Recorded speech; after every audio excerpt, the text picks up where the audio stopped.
Hey, millionaire. Sports stars seem to know how to lose millions of dollars better than anyone else, and Major League Baseball players are no different. It doesn't matter how great they are on the pitch, they can still go bankrupt. Baseball is one of the highest earning sports because all the players' contracts are fully guaranteed. Plus, the low risk of injury means a much longer career than you normally see from players in sports like hockey or football. But even that didn't stop these MLB legends from going broke. Let's take a look at our list of the dumbest baseball players who lost it all. Number 7. Lenny Dykstra.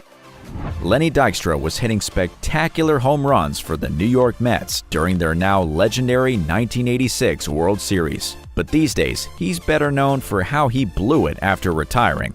His status as a top player for the Mets and the Phillies earned him at least $36.5 million over his career, but he had no trouble losing it all. He opened several successful car washes after retiring and became known as a surprisingly successful self-taught investor. But it wouldn't last. He enjoyed a lavish lifestyle, but it was legal issues that eventually led to bankruptcy. He was sentenced to jail time not once, but twice in 2012. He first got 3 years for car theft. That's already bad. But he was also sentenced in a separate trial to 6.5 months in jail after he pled guilty to bankruptcy fraud and money laundering.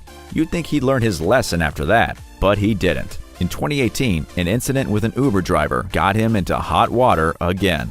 This time, he was cleared, but it apparently cost him a secret deal with Amazon that would have earned him millions. I'll bet he regrets it now. Number 6.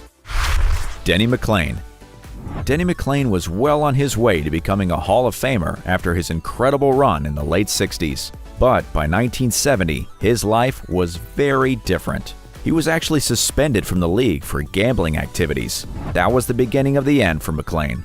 After coming back from suspension, he never won another game. He filed for bankruptcy during his 1970 campaign, and it only got worse after that. He served multiple jail sentences for racketeering, drug dealing, and extortion. In total, he was sentenced to a whopping 23 years in prison over multiple sentences. Plus, his meat processing factory also went bankrupt in 1974.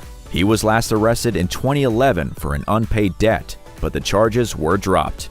I guess with all the problems he's had after retiring, dropping charges can be considered a win now.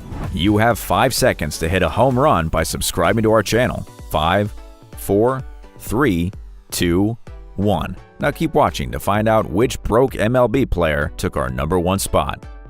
Number 5. Scott Air.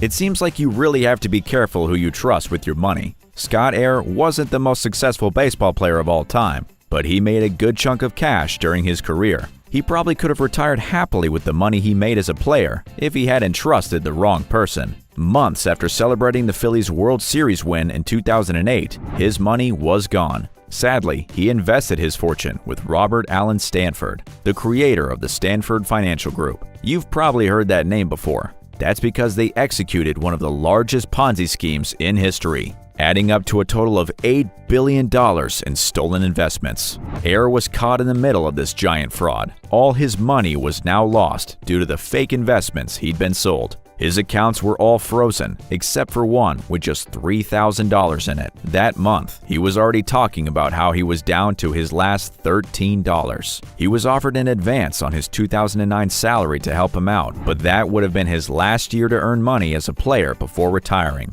These days, he works as a coach, making a modest living compared to what he could have had. Number 4. Jack Clark. Jack Clark was such a feared slugger that he earned himself the nickname Jack the Ripper. But even though his career lasted from 1975 until 1992, it didn't save him from his very expensive love of luxury cars. He owned 18 of them, worth between $26,000 and $700,000, and a $2 million luxury home in 1992. When he filed for bankruptcy, he owed $400,000 in back taxes. And that's not even mentioning the huge amount of credit card debt he'd racked up. He eventually got back on his feet, but he was filing for bankruptcy again in 2018. This time, he owed a whopping $550,000, while he and his wife only earned $120,000 per year combined. That's gotta hurt, even if it was almost completely his own fault. Who's your favorite baseball player? What about your favorite baseball player who went broke? Drop their names in the comments and keep watching. We're getting close to find out who took our number 1 spot. Number 3. Rollie Fingers.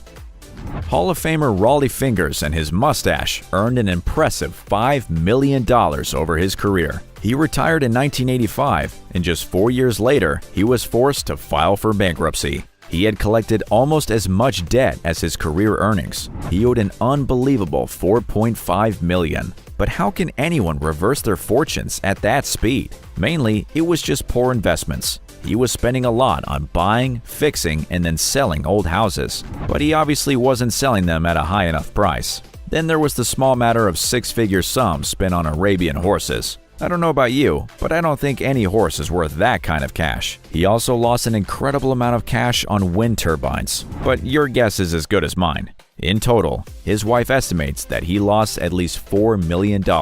Eventually, he was forced to play in the MLB Senior League because he so badly needed cash. Number 2. Livan Hernandez.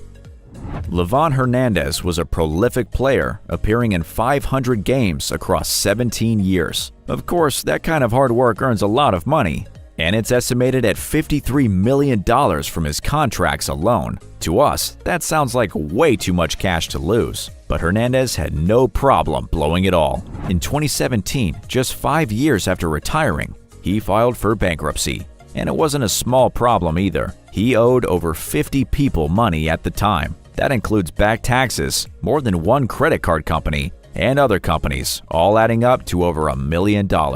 And that doesn't even include one businessman who tried to help him out with a $200,000 loan that Hernandez couldn't pay back. Hernandez also said at the time that he had no bank account, and if you saw him driving a car, it actually belonged to his friend. He was just borrowing it.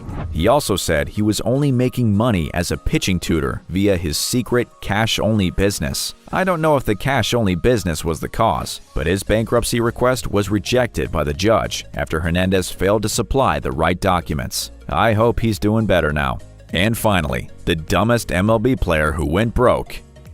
Number 1. Pete Rose.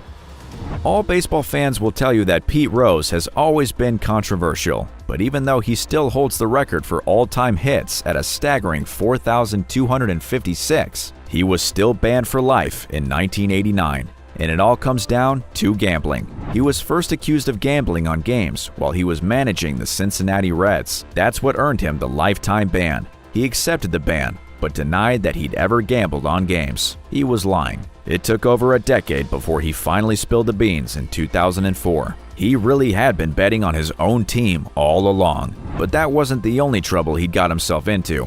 Just 1 year after his lifetime ban, he was sentenced to jail time for tax evasion. He did 5 months in prison for it, and if you're thinking he learned his lesson, you're wrong. In 2018, the news media got its hands on Rose's divorce documents that revealed a lot about him. Apparently, even though he was still earning a whopping $1.2 million every year, he was blowing most of it on gambling. And if that wasn't bad enough, he'd racked up significant debts with casinos, and he owed loads of back taxes to the IRS.